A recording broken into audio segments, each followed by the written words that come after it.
Merci Jean-François, et je voudrais remercier effectivement Citeo de nous permettre de participer à cette matinée et de permettre de vous présenter effectivement tous les atouts de la cellulose et toute l'innovation qui est en route dans l'industrie des papiers et cartons. Donc je ne sais pas si il y a à concourir pour savoir quel est le matériau le plus innovant. Ce que je voudrais quand même, c'est rebondir et dire que ce matériau papier-carton est innovant depuis, j'aurais tendance à dire depuis toujours. Les niveaux de taux de recyclage qui ont été présentés tout à l'heure par Jean-Ronin montrent bien qu'on est effectivement un matériau performant sur les aspects recyclabilité.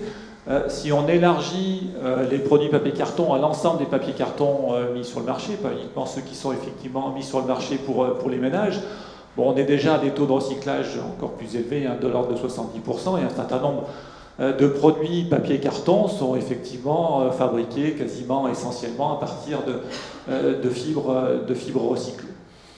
Donc ce matériau papier-carton a déjà de nombreux usages. Et notre rôle au CTP, c'est de multiplier et de diversifier les usages. Donc nous, Centre technique du papier, Centre technique industriel de l'intersecteur papier-carton, c'est-à-dire toute la production de pâtes papier et carton, des pâtes que ce soit des pâtes vierges ou des fibres recyclées, et également la transformation de ces produits papier-carton, et de plus en plus une volonté du CTP de s'orienter aussi vers l'aval, vers les utilisateurs, vers les metteurs sur le marché pour le développement technique de l'industrie, pour développer les connaissances scientifiques qui permettent de faire progresser ce matériau papier-carton, qui a, comme l'a déjà rappelé effectivement Jean-François, de nombreux atouts. Et la recherche de pointe qui est menée au CTP donc, permet de nouvelles fonctionnalités, de développer de nouveaux usages de la fibre de cellulose. Et ces recherches faites au CTP ne sont pas faites pour rester au CTP, mais bien entendu pour être transférées dans l'industrie par des actions de conseil expertise, de prestations, de formation, avec les sociétés de notre industrie, mais comme j'ai dit, de façon beaucoup plus large, vers tous les utilisateurs du matériau papier-carton.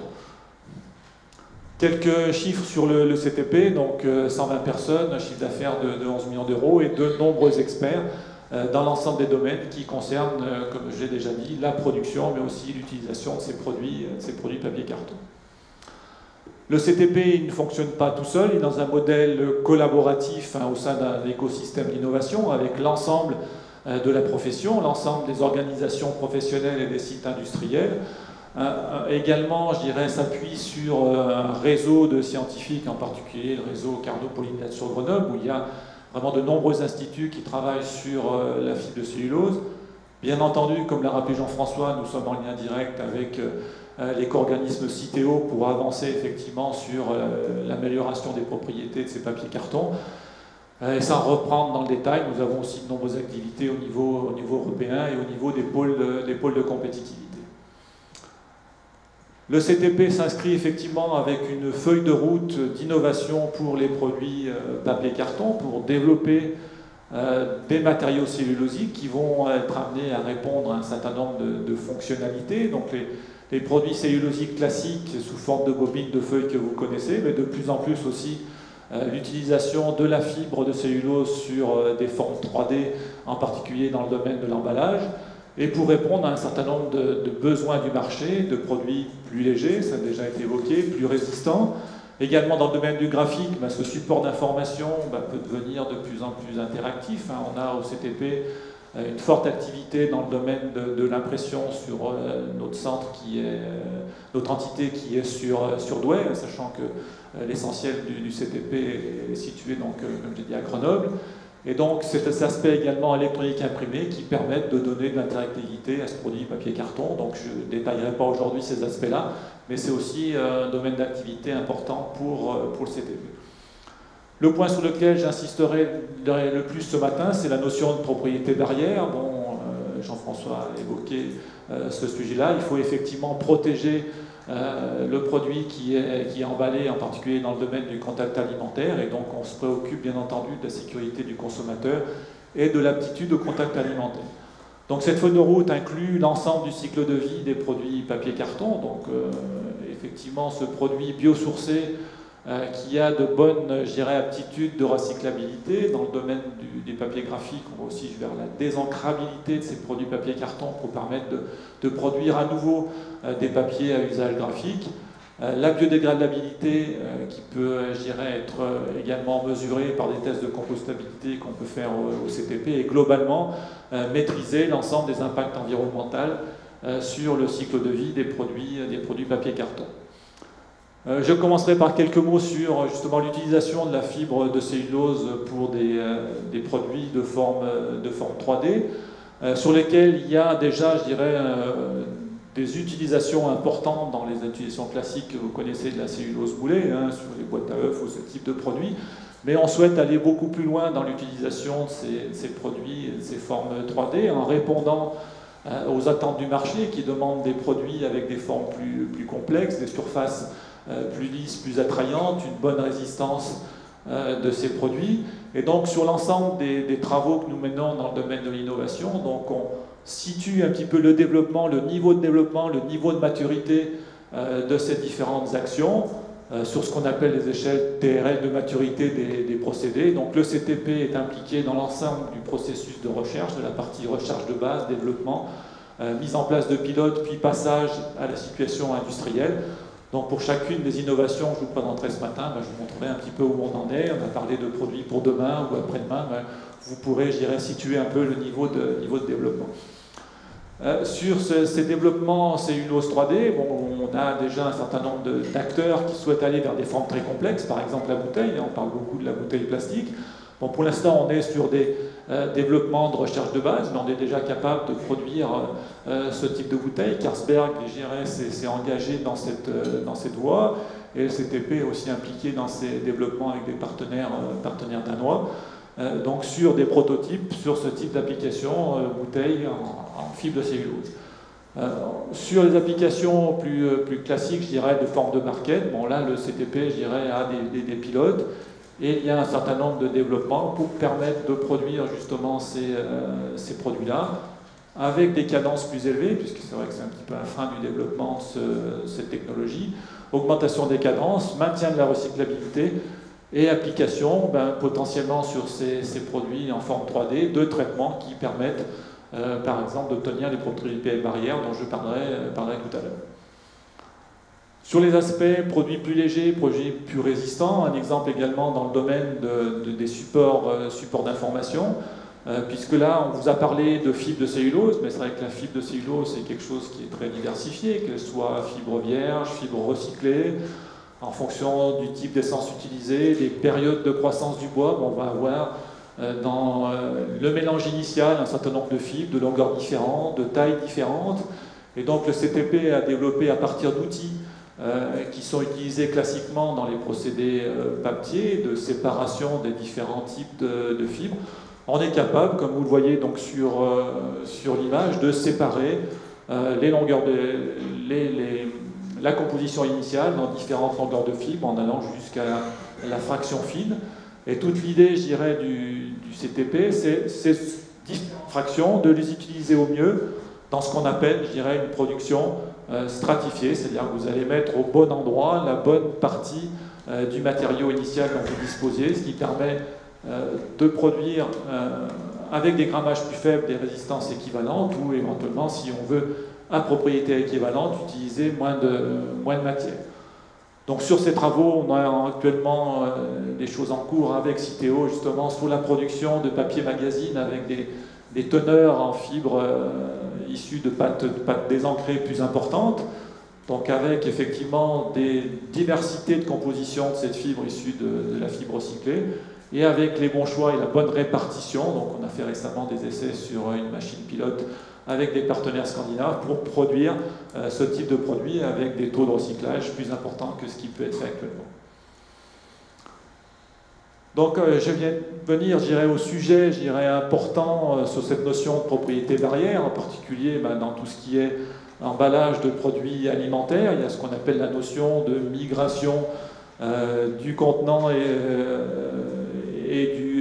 du contenu, je dirais, où il faut veiller à ce qu'il n'y ait pas migration de produits indésirables vers le produit emballé. Et donc là, dans ce domaine-là, des besoins qui sont très spécifiques en fonction du produit emballé, sans rentrer dans le détail de ce tableau, mais qui montre bien que l'emballage, c'est quelque chose de multiple. On peut emballer des produits secs, des produits humides, des produits gras. On peut avoir des besoins de barrières qui sont liées à des barrières à l'oxygène, des barrières aux arômes, par exemple, ou des barrières vis-à-vis d'un certain nombre de contaminants. Donc en fonction des produits qui vont être emballés, en fonction des durées de vie, parce qu'effectivement chacun de ces produits ne va pas être conservé sur la même durée, ben, on a des besoins de niveau barrière plus ou moins élevés par rapport à ces différents aspects, gaz ou liquide. Donc sur ce qui peut être mis en œuvre pour améliorer justement les propriétés barrières de notre matériau papier-carton, un certain nombre de solutions technologiques qui sont maîtrisées par le CTP, des solutions technologiques relativement classiques, type induction. Donc on va déposer sur la surface du papier donc une solution aqueuse de polymère, puis sécher ce papier. Une technologie va proposée par le Centre technique du papier, qui est la chromatogénie, sur lequel je reviendrai un peu plus en détail dans la suite de la présentation, qui permet de modifier, je dirais, la cellulose et de greffer, je dirais, la fibre de cellulose pour la rendre hydrophobe. Également, de nombreux développements sont en cours sur l'utilisation d'une forme spécifique de la cellulose, qu'on appelle les microfibrilles de cellulose, pour lequel, grâce à des traitements qui peuvent être avec des pré-traitements enzymatiques puis traitements mécaniques, on arrive à utiliser la fibre de cellulose sous forme microfibrilée et donner donc des propriétés de résistance mécanique, de propriétés barrières qui peuvent être renforcées par rapport à l'utilisation de la fibre de cellulose telle qu'elle est produite au niveau des usines de pâte. Donc l'intérêt de ces technologies, c'est que c'est des choses qui peuvent être mises en œuvre sans modifier tout ce qui est en amont, c'est-à-dire la machine à papier, la production de pâte, et qui peuvent être faites après la fabrication des bobines de papier. Donc on déroule la feuille de papier, on applique ces traitements, et on récupère, je dirais, une bobine de papier de produit qui pourra être utilisée ensuite pour fabriquer les emballages, par exemple. Ce qui est important également, c'est la complémentarité de ces différentes technologies. Donc on peut utiliser ces différentes technologies simultanément. Et surtout, puisqu'on a beaucoup parlé recyclabilité, que c'est un des atouts forts de la fibre de cellulose, on maintient les capacités de ces produits à être recyclés et recyclés dans les procédés classiques qui sont ceux des papiers utilisant les fibres recyclées actuellement. Bon, c'est vrai qu'on a déjà beaucoup parlé des plastiques, donc tout le monde dit effectivement comment est-ce qu'on se positionne dans les plastiques. Bon, je ne reviendrai pas en détail non plus sur ce schéma qui montre sur des aspects, par exemple, perméabilité à l'oxygène, perméabilité à la vapeur d'eau, où le papier se rapproche grâce à ces traitements, que ce soit des traitements d'induction barrière, de lamination, comme je l'ai dit, de microfibres de cellulose, et cette technologie de chromatogénie, qui est une technologie qui est déjà mature, mais qu'on continue, je dirais, d'améliorer au cours du temps. On peut se rapprocher d'un certain nombre de plastiques, polyéthylène, polystyrène ou polypropylène, et arriver à se substituer à ce type de produit qui pose effectivement un certain nombre de problèmes en termes de recyclage. L'induction barrière, donc, qui est une technologie mature, donc sur notre échelle de TRL, on est effectivement au niveau industriel, avec des possibilités donc, de donner des propriétés barrières à l'eau, à vapeur d'eau, barrières aux graisses et aux différents contaminants, et également à l'oxygène pour ces papiers cartons, avec des ordres de grandeur, je dirais, de coûts qui sont indiqués ici, et un exemple donc, qui est l'application d'alcool polyvinylique qui donne de bonnes propriétés à l'eau et à l'oxygène. Ces systèmes se trouvent sur un certain nombre de sites papier. Bon, je ne reviens pas sur le détail des modalités d'induction de ces produits à la surface du papier. Le CTP a également un pilote qui permet de tester un certain nombre de combinaisons. Donc là, vraiment une solution mature pour améliorer les propriétés barrières du produit papier-carton. La lamination humide de microcellulose, donc je l'ai dit, un traitement enzymatique suivi d'un traitement mécanique pour arriver à la place de la fibre de cellulose qui fait quelques millimètres de longueur, avoir quelque chose de beaucoup plus petit, qui a des capacités, je dirais, d'interagir les unes avec les autres beaucoup plus importantes pour renforcer la qualité du matériau. Donc là, le CTP a aussi un certain nombre d'outils de production de ces MFC. Quand on donne des ordres de grandeur de coûts, c'est vrai que c'est quelque chose qui actuellement est encore relativement très énergivore, donc des coûts qui sont liés en particulier à la consommation d'énergie. Et là, beaucoup de travaux pour réduire le coût de production de ces microfibrilles de cellulose, avec des niveaux de développement TRL qui sont plutôt, je dirais, recherche-développement. Donc là, application sans code, par lamination de ce film de MFC sur une feuille de papier qui lui permet d'avoir des propriétés beaucoup plus intéressantes. Donc un équipement pilote, niveau équipement pilote, qui sera mis en place au CTP dans les prochaines équipements de laboratoire, d'abord dans les prochains mois, puis dans les prochaines années, un équipement pilote. Sur la chromatogénie qui nous permet de rendre les papiers et cartons hydrophobes, quelques mots quand même sur cette technologie, qui est une technologie assez simple, c'est un greffage d'un acide gras sur la fibre de cellulose, c'est quelque chose, donc une technologie sans solvant qui s'utilise, comme je l'ai dit, on déroule une bobine de papier, on a un traitement, une réaction très rapide, donc de vitesse de production qui sont élevées. Et donc ces esters d'acide gras qui sont sur la fibre de cellulose permettent de donner ces propriétés d'hydrophobie à la feuille de papier.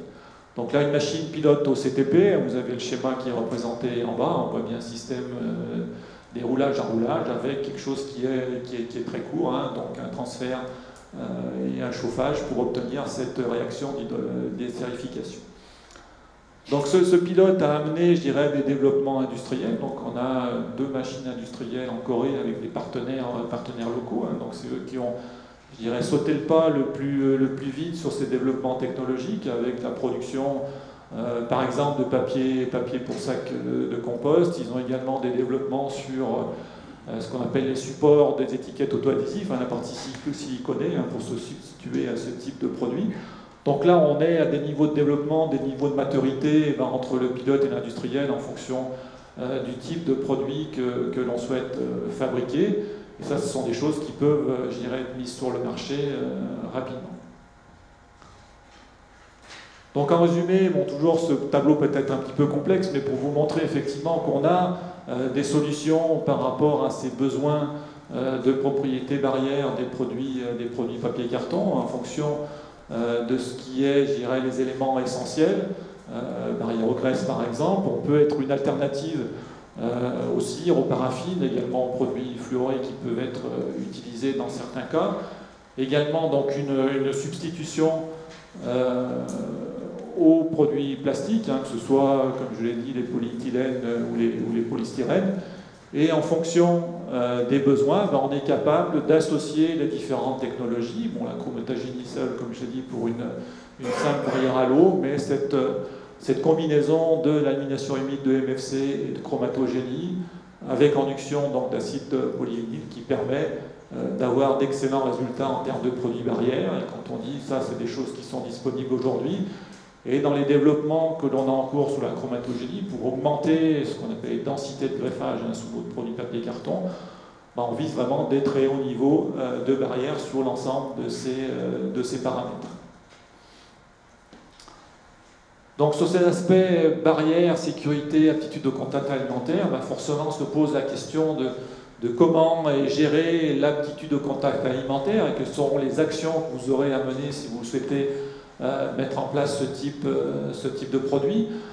C'est une démarche qui, au moment de la mise sur le marché, est vraiment de l'initiative et de la responsabilité du metteur sur le marché, mais bien entendu, le CTP a déjà beaucoup travaillé sur ce sujet-là et peut accompagner les metteurs sur le marché dans le cadre des guidelines qui ont été définis par l'autorité de sécurité alimentaire au niveau européen et qui définit les démarches à engager.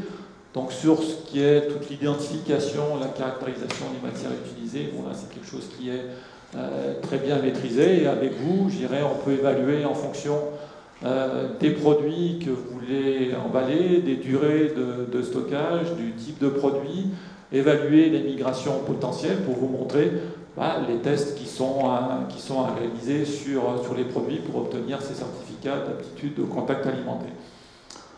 Sur l'exemple de la chromatogénie, donc vous l'avez vu, on a deux voies, greffage de la cellulose ou greffage de la cellulose avec un revêtement de PDOH. Donc là, si on engage donc des travaux en ce qui concerne le contact alimentaire pour ces produits-là, donc les règles européennes en termes de contact alimentaire dans le domaine des papiers cartons, il n'y a pas, je dirais, de critères harmonisés qui peuvent exister sur d'autres matériaux où il y a des listes positives, je dirais, qui sont élaborées au niveau européen. Donc là, c'est vraiment une démarche qui est définie au niveau de l'Europe. Et ensuite, au niveau de chacun des États membres, il y a je dirais, une gestion des dossiers sur le contact alimentaire qui doit être mise en œuvre.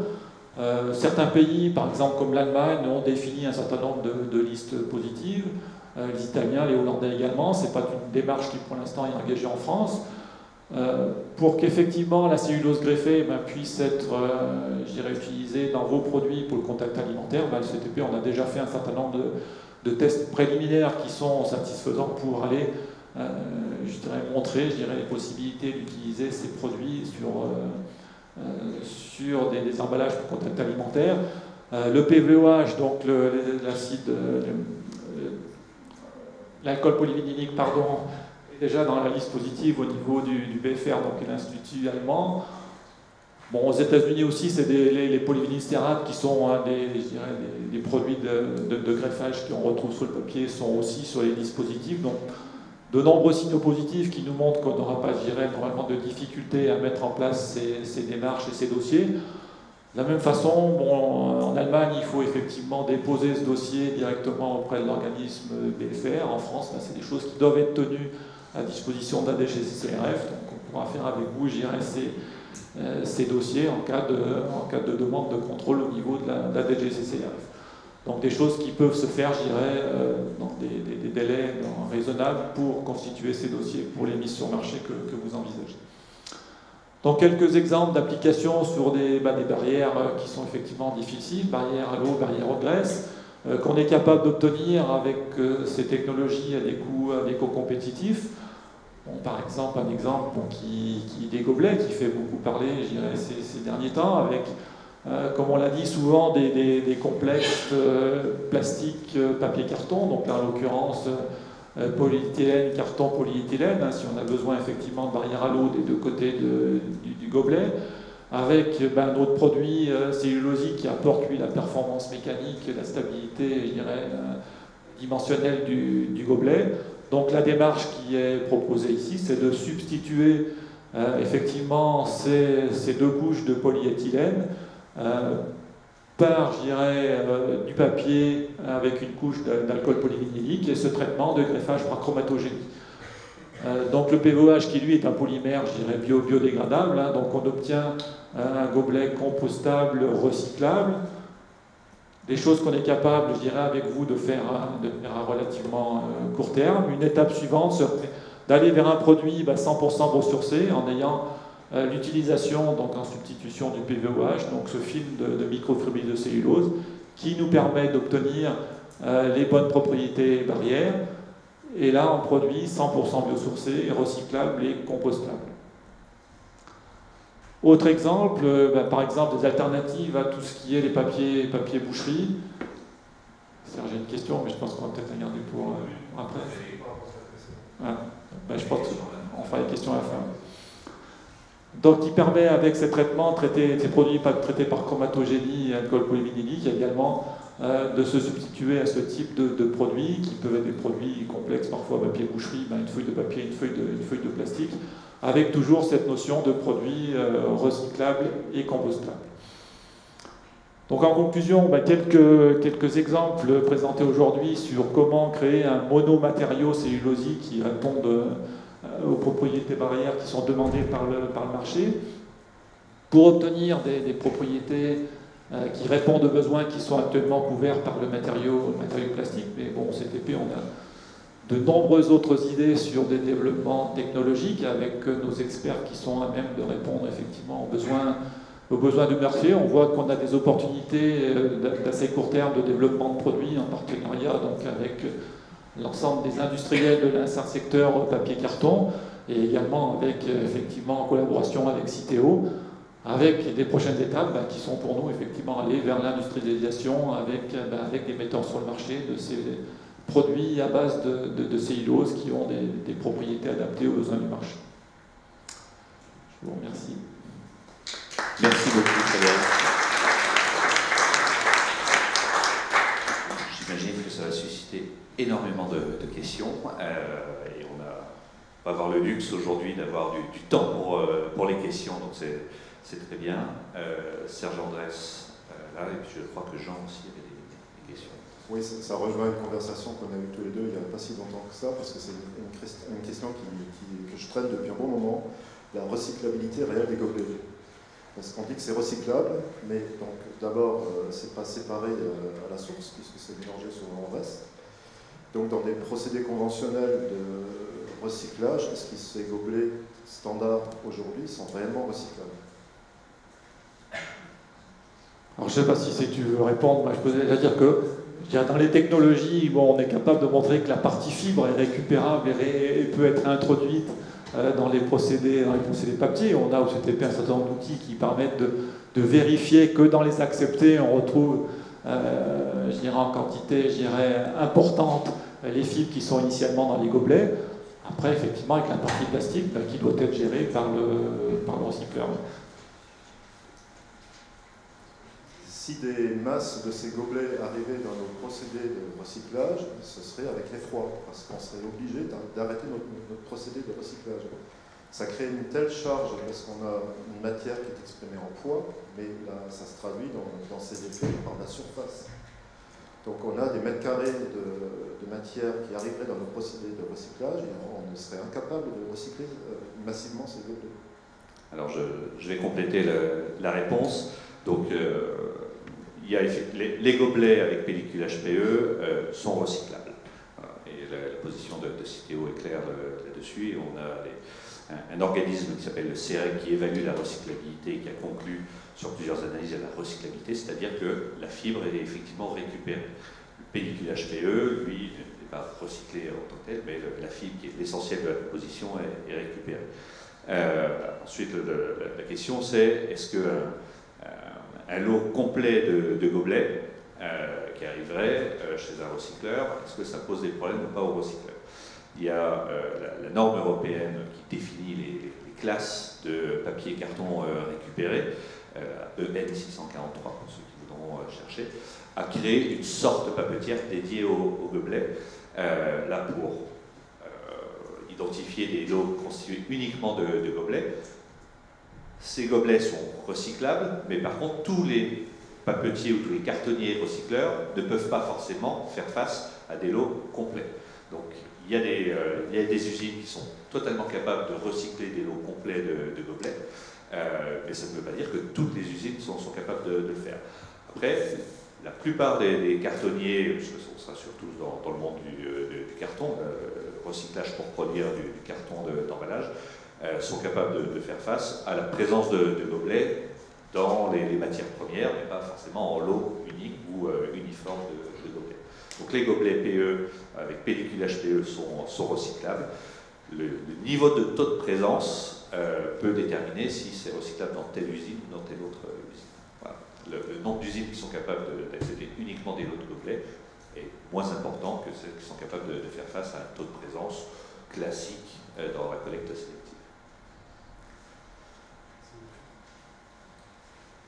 Pour prolonger dans le sujet, oui, bonjour. Pour continuer sur le sujet, c'est une bonne nouvelle que les gobelets PE soient recyclables, mais que deviennent les PE, tout comme les encrevés dans cette filière, dans ce recyclage? On en fait quoi après? Alors, le pellicule HPE qui sortira en fait dans le process de recyclage sort dans ce qu'on va appeler les déchets de pulpeur. Donc c'est la première étape du process de recyclage. On remet en suspension les fibres et on récupère les plus gros éléments de matériaux à cet endroit-là. Et ça, c'est ensuite traité avec l'ensemble des déchets de la cartonnerie ou du papetier, soit en valorisation énergétique, essentiellement en valorisation énergétique. Mais là, il y a des papetiers cartonniers qui seraient capables de mieux répondre que moi sur effectivement les types de procédés, ou Serge, sur le traitement justement de l'ensemble de ces matériaux qui sont extraits lors du process de recyclage.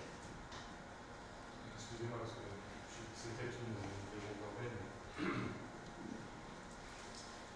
c'est peut-être une naïveté de ma part, mais il me semblait que dans la filière du recyclage, ce qu'on a qualifié comme les bouts, à la fin de processus, était entre autres utilisé en épandage agricole, étant... Alors, on parle d'autres déchets.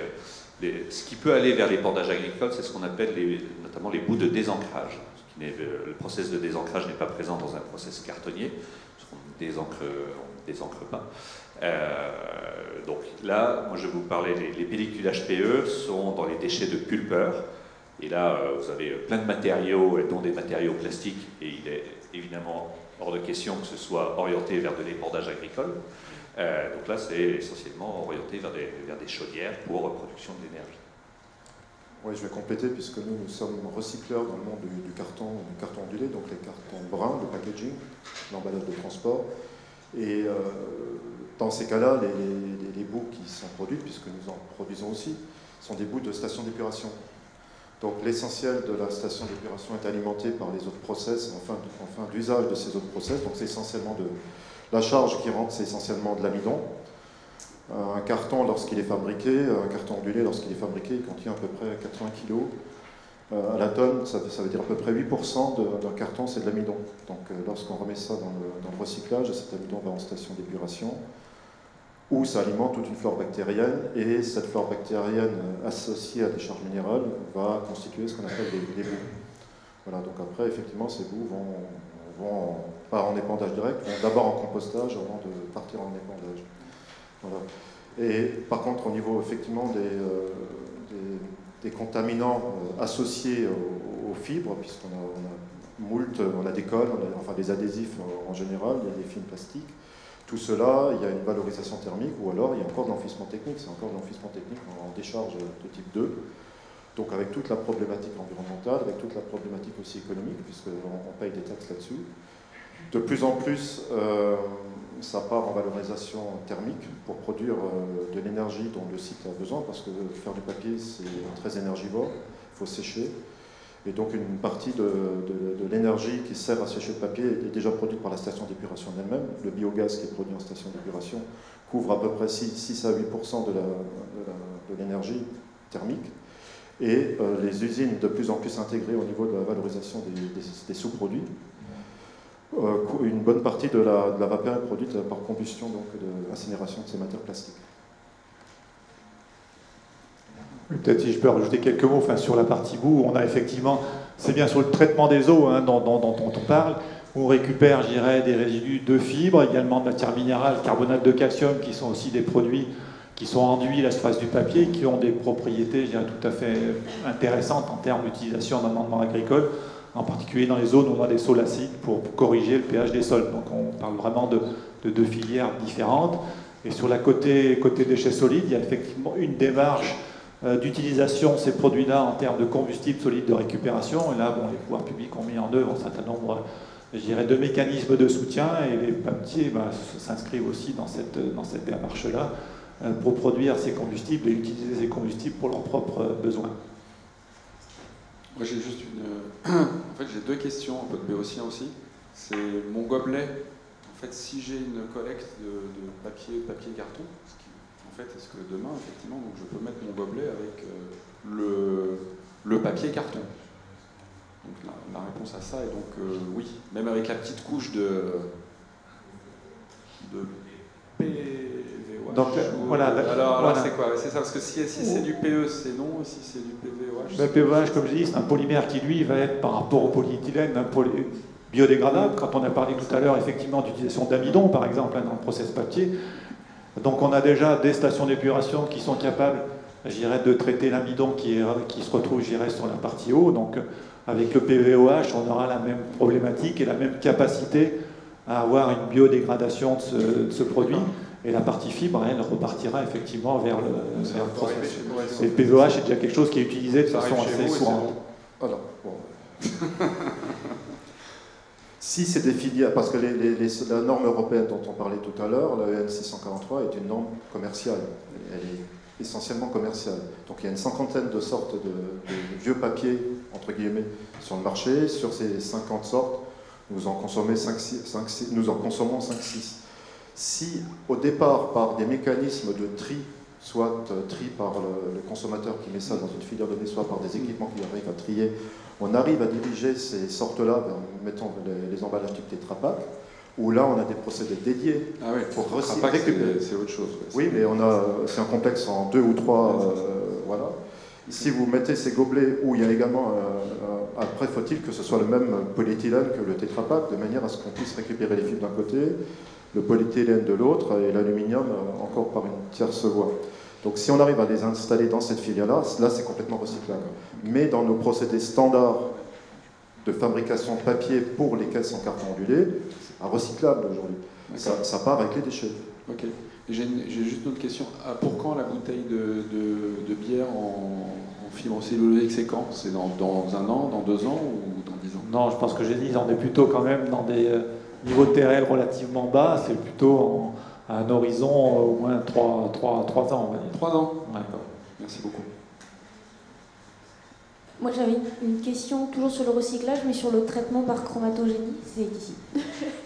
Vu qu'on va traiter, on va modifier en profondeur la structure de la cellulose pour la rendre hydrophobe, comment est-ce que dans les pulpeurs après qui fonctionnent sur un système d'eau, comment est-ce qu'on fait pour défibrer le carton? Oui, alors c'est vrai que je ne suis pas rentré dans le détail, je dirais, de la technologie, mais quand on vous dit en profondeur, c'est plutôt, je dirais, en surface de la fibre de cellulose sur des liaisons, ce qu'on appelle des liaisons hydrogènes, on va accrocher effectivement cette molécule d'acide gras. Donc on a quelque chose qui est hydrophobe, hein. On montre souvent un papier, un essuie-tout par exemple, qu'on va traiter par chromatogénie, alors qu'il est très absorbant au départ. On est capable de faire, je dirais, conserver une goutte d'eau sur ce produit. Mais si vous êtes dans un pulpeur où là vous avez des forces de cisaillement qui sont importantes, où il y a effectivement beaucoup d'eau, donc là il n'y a aucun problème, je dirais, pour de nouveau remettre en suspension ces fibres. Hein. Donc ce n'est pas un traitement en profondeur vis-à-vis de la molécule de cellulose. Et si on a des actions mécaniques fortes, on n'a aucune difficulté pour séparer les fibres. Si je peux juste compléter les échanges qu'on a eus avec le CTP là-dessus, c'est que, a priori, je vais le dire comme ça, ce qui est magique, c'est que la fibre qui avait été traitée en chromatogénie, une fois qu'elle est passée dans le process de recyclage, redevient quasiment une fibre classique. Donc, même si on n'avait que des papiers traités en chromatogénie qui rentraient dans le process de recyclage, le produit fini n'est pas un papier hydrophobe. Ça redevient un papier classique. Donc, l'avantage de ces technologies, c'est qu'on a des propriétés barrières, et là, notamment barrières à l'eau, qui sont apportées à la fibre, sans remettre en question sa recyclabilité vis-à-vis des process existants. Ça ne nécessite pas des process spécifiques, mais vis-à-vis des process existants, ça reste compatible. Et puis également, vis-à-vis de la compostabilité et biodégradabilité, ça reste également compatible comme un produit, un papier classique. Oui, alors j'avais juste une question pratique. J'ai vu beaucoup de gens photographier les vues. Est-ce que ça pourrait être envoyé aux participants? Oui, on vous remettra la présentation, un fichier, on vous enverra tous un lien pour les fichiers. Donc sinon, après j'avais d'autres questions, c'est que la future bouteille, est-ce que ça sera aussi, y compris le bouchon, et est-ce qu'elle sera étanche?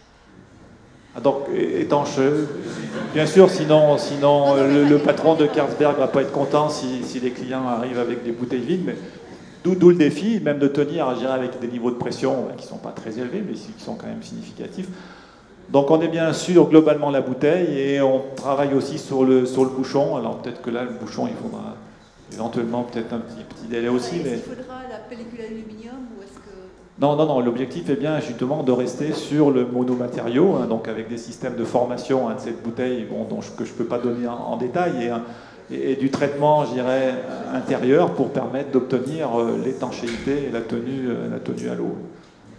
Après, pour le papier boucherie, oui. Je trouve ça très intéressant. Et est-ce qu'au niveau coût, ça sera compétitif? Est-ce qu'on peut imaginer que dans un futur très proche, finalement, tous ces papiers boucherie, ils pourront... Oui, c'est bien l'idée, je dirais, du CTP, d'aller vers des solutions qui soient compétitives, hein, et non pas, je dirais, des rêves de chercheurs, mais on est bien sur des choses où on a des analyses de coûts qui sont menées conjointement et qui nous permettent de nous positionner de façon compétitive. Quand les coûts sont à peu près pareils, après il suffit de jouer un petit peu avec les modulations, mettre des petits bonus-malus, et on peut arriver à... Voilà. Et une dernière question, c'est... on parle de substitution au plastique. Est-ce que c'est pareil au niveau coût? Est-ce que c'est équivalent? Et est-ce qu'il y a vraiment un intérêt environnemental? Est-ce que au niveau de la CV, c'est bien meilleur de passer au cellulose que de...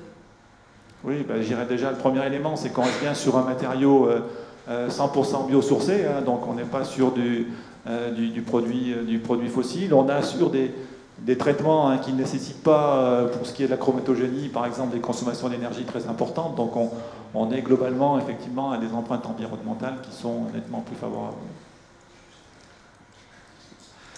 Juste pour compléter également sur la compétitivité, autant pour certaines applications, il y a, dans les choix des metteurs en marché, il y aura une comparaison économique, évidemment. L'enjeu économique restera un élément crucial. Il y a l'enjeu après sociétal et image de marque qui peut jouer et rentrer en ligne de compte. La valorisation économique de ça est un élément que chaque entreprise sera capable d'intégrer. Et puis, il faut avoir en tête aussi qu'il y a des solutions, ou en tout cas des objets qui intègrent du plastique, ou voire même en plastique, qui font face à des interdictions.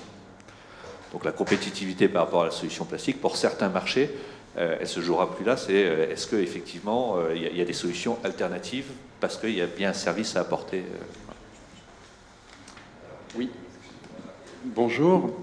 J'avais une question. Vous avez parlé donc de carbonate de calcium. Il se trouve que chez nous, on utilise un certain nombre d'emballages donc complexes, PE carbonate de calcium, qui sont réputés non recyclables. Est-ce que j'ai bien compris que si on avait un complexe papier carbonate de calcium, il deviendrait recyclable, puisque vous dites que le carbonate de calcium est réutilisable donc pour des procédés agricoles? Voilà, dans nos procédés papier, effectivement, le carbonate de calcium va suivre la filière eau principalement, mais il y a aussi une part non négligeable qui va être de nouveau réincorporée, je dirais, dans le papier carton, hein, puisqu'on a, sans rentrer en détail, je dirais, du procédé papier, mais on a, je dirais, un matelas fibreux dans lequel il y a ce mélange fibre, potentiellement carbonate de calcium, si on est du carbonate de calcium qui vient des fibres recyclées. Donc une partie, je dirais, de ce carbonate de calcium va être...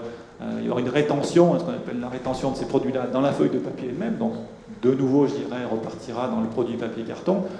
Et pour ce qui est, je dirais, ce qui va se retrouver dans les autres procédés qui vont vers la station d'épuration, donc là, on est sur une récupération par traitement physico-chimique classique d'une station d'épuration.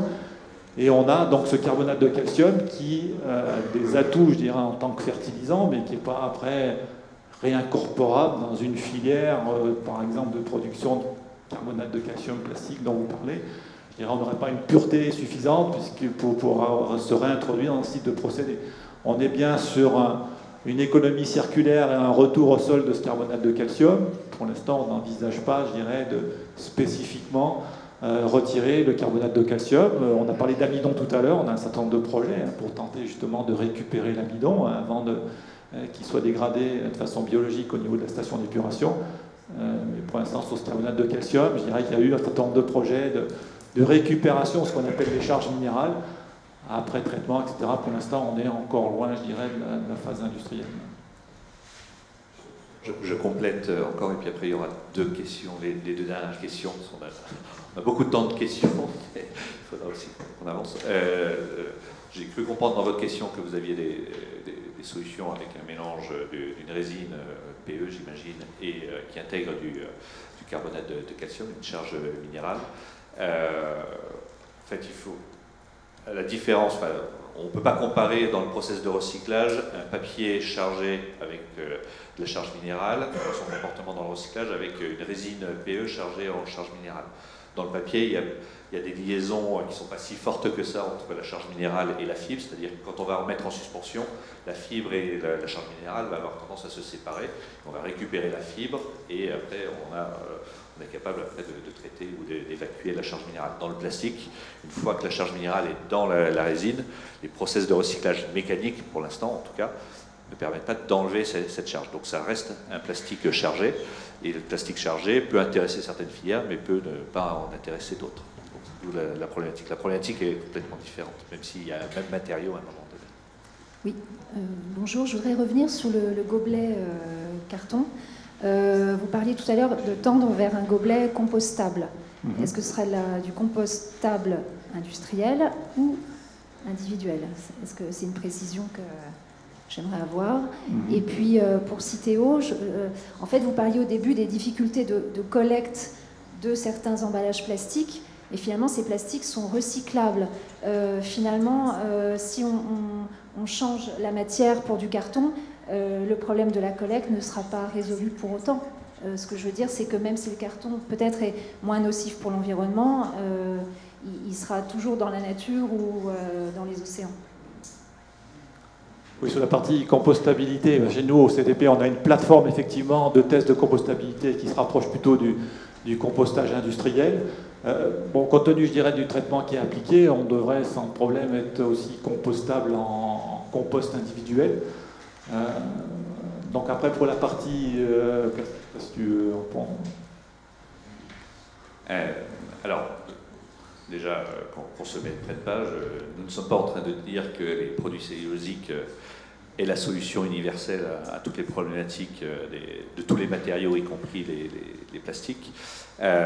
Oui, il y a des plastiques qui sont recyclables et pas forcément très bien collectés, pour différentes raisons. C'est bien le geste de tri de l'usager, est-ce qu'il est bien compris ou pas, est-ce qu'il l'intègre bien, est-ce que les moyens de collecte qui sont déployés sont suffisants, et voilà. Donc il y a effectivement cette problématique, et quel que soit le matériau d'ailleurs, comment on fait progresser le taux de captage de tous les matériaux, y compris les plastiques. La différence, c'est que les plastiques, il y avait des consignes qui étaient partielles, c'est-à-dire qu'on ciblait le tri des bouteilles et des flacons. L'enjeu maintenant, c'est l'ensemble des emballages plastiques couverts par les consignes pour que les gens ne se posent plus la question, et dès qu'on a un emballage plastique dans les mains à jeter, c'est dans la collecte sélective. Et ça, l'objectif, généralisation. Après, votre question, c'est aussi, finalement, il y aura potentiellement, quel que soit le matériau, des objets qui échapperont à des filières organisées. Alors évidemment, Citeo ne fait que la promotion d'orienter les objets, les emballages et les papiers, et quel que soit le matériau, vers les filières organisées qui sont les filières de collecte principalement vers le recyclage. Certains iront toujours peut-être vers les ordures ménagères résiduelles, mais toujours en filière organisée, et de surtout pas faire la promotion de jeter dans l'environnement. Et quel que soit le matériau, y compris les papiers et les cartons. Après, l'enjeu d'intégrer la compostabilité dans les éléments de réflexion d'éco-conception, c'est de se dire, pour les quelques objets qui risquent à un moment donné d'échapper à la filière organisée, c'est pas forcément que l'usager le jette dans l'environnement, mais il y a des envols, il y a des choses comme ça, qu'on puisse diminuer les risques d'impact sur l'environnement, évidemment.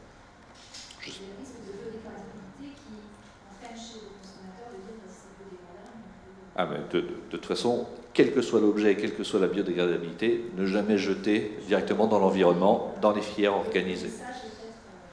Ah, ben, qu'il faille qu'on renforce ce message, c'est une certitude. Bon, je voudrais revenir un instant sur la bouteille en carton de Carlsberg, qui a déjà communiqué largement sur cette bouteille en janvier 2015, si ma mémoire est exacte. Nous sommes pratiquement fin 2018. Si mes calculs sont bons, ça fait 3 ans. Au bout de 3 ans, où vous en êtes? Est-ce qu'il y a une dimension un peu marketing, greenwashing, ou est-ce qu'on est vraiment dans une bouteille type Tetra Pak, mais en forme de bouteille? Non, je dirais qu'on a continué d'avancer sur la problématique. Ce qui est important dans les développements, là on est capable de produire un prototype qui répond aux besoins de la bouteille plastique. Ce qu'il ne faut pas, perdre de vue aussi, ce sont les cadences de production, et c'est vraiment sur ces aspects qu'il faut encore progresser sur les process, comment effectivement réaliser ces formes avec des cadences qui sont compatibles, avec les besoins des embouteilleurs. Comme je l'ai montré, on est plutôt à 3 plutôt qu'à 9, donc voilà. Et échelle R&D. Toute dernière question. J'avais 2 petites questions, une question un peu plus technique sur les cadences de ces 2 méthodes que vous avez présentées. Parce qu'aujourd'hui, ce que je vois avec le e-commerce, c'est qu'on a globalement une croissance mondiale qui fait qu'on n'a plus de capacité à papetier ou cartonnier, tout le monde est saturé. Donc je voulais savoir les impacts cadence, parce que si ça veut dire qu'il faut réinvestir lourdement en Europe ou en Amérique du Nord ou ainsi de suite, il va se passer du temps avant que les papetiers installent lourdement. Et la deuxième question, c'est plus pour Citeo, c'est comment vous allez travailler sur la modulation de la contribution financière liée à l'augmentation de poids au papier, parce qu'aujourd'hui on nous a tous poussé sur le plastique qui est le plus léger. Demain, si on doit aller sur le papier, ben, on va tous payer un plomb. Donc je pense que c'est votre rôle de nous aider sur le sujet. Et aussi, peut-être, je me pose la question, quand je vois des emballages plastiques avec un rendu d'impression craft papier, où est-ce qu'on va? Je pense que c'est pas un bon signe de dire, de faire croire aux gens que c'est un papier qu'on met dans la poubelle jaune. Mais c'est peut-être mon côté perso sur le sujet. Peut-être d'abord pour répondre au niveau des capacités de production, enfin déjà sur la partie support, hein, donc c'est vrai qu'on peut dire qu'on a une stabilité de la production globalement de papier-carton, mais on voit quand même bien que le marché, enfin les producteurs anticipent, on constate des conversions d'un certain nombre de machines à papier, je dirais, des sortes graphiques vers les sortes d'emballage. Il n'empêche qu'effectivement, une fois qu'on a ce support, il y aura bien à mettre en place un certain nombre d'équipements de type chromatogénie, mais qui, comme je l'ai montré, sont des équipements, je dirais, relativement souples et simples à mettre en œuvre. Donc là, on peut répondre assez vite, je dirais, aux besoins du marché. On a déjà, nous, un certain nombre de contacts avec des fournisseurs potentiels qui sont capables de faire les designs de ces équipements. Après, il faut que des décisions soient prises, mais bon, je ne pense pas que ce soit un point bloquant, je dirais, cette notion de capacité. Pour la question relative à Citeo sur les tarifs, alors déjà dans la structuration des tarifs et du barème sur la filière emballage, nous avons des barèmes à la tonne différents par matériau. Il y a un barème plastique, un barème papier-carton, un barème verre, un barème acier, un barème aluminium. Donc les positionnements à la tonne sont différents. Après, c'est est-ce que la question, est-ce qu'elle a une fonctionnalité équivalente pour un emballage? Est-ce que son substitut cellulosique un poids supérieur ou pas au plastique. Dans l'état actuel, peut-être des technologies, et pour un certain nombre d'applications, certainement que le poids de la solution cellulosique est plus importante, d'où l'importance des travaux de recherche qui ont été présentés, et on est même un peu plus que la recherche qui ont été présentées par Frédéric sur le fractionnement de pâtes et la stratification qui permet de produire des papiers ou des cartons qui peuvent aller, en tout cas sur du vierge, jusqu'à 30% de poids en moins à isopropriété mécanique. C'est-à-dire que la solution carton qu'on imagine habituellement, on peut apporter exactement les mêmes propriétés mécaniques de résistance et propriétés barrières avec des grammages qui diminuent de 20 à 30%. Et a été évoqué le fait qu'on le faisait aussi sur les graphiques, puisqu'on parle beaucoup d'emballage, mais Citeo c'est aussi sur les graphiques. Et la semaine dernière, on produisait une première mondiale, on produisait le premier papier, la partie substrat à 36 grammes par mètre carré, donc vraiment très fin, qui contient une majorité de fibres recyclées sur la base de ces technologies. C'était une première mondiale faite avec le CTP et un partenaire suédois. Donc il y a tous ces travaux qui vise à baisser la quantité de matière et donc le poids des objets à fonctionnalité équivalente. Est-ce que ce sera toujours équivalent ou compétitif? Et puis après, il y a toute la politique tarifaire à imaginer, effectivement. Et l'enjeu de la décomplexification des emballages, que les solutions de substitution n'amènent pas à des solutions très complexes à recycler et donc qui seraient potentiellement manucées ou qui auraient une écomodulation qui majorerait. Voilà, c'est aussi un enjeu auquel on cherche à répondre par ces travaux de recherche. Je vous remercie pour l'ensemble de ces questions. Merci beaucoup Frédéric. Merci à vous. Et puisque l'innovation et l'éco-conception, ce n'est pas que de la recherche et des solutions à moyen et long terme, on souhaitait également faire intervenir des acteurs qui, eux, sont des acteurs industriels et qui produisent des solutions et qui sortent là des solutions qui vous permettent, nos clients, qui permet à nos clients déjà de mettre en œuvre de l'éco-conception, aussi bien sur les papiers graphiques que sur les emballages. Donc j'ai le plaisir d'accueillir sur la scène, sur notre herbe, Jean-Marc Barky. Jean-Marc Barky est le créateur, l'actionnaire et le dirigeant de Siloc, producteur français de colle, le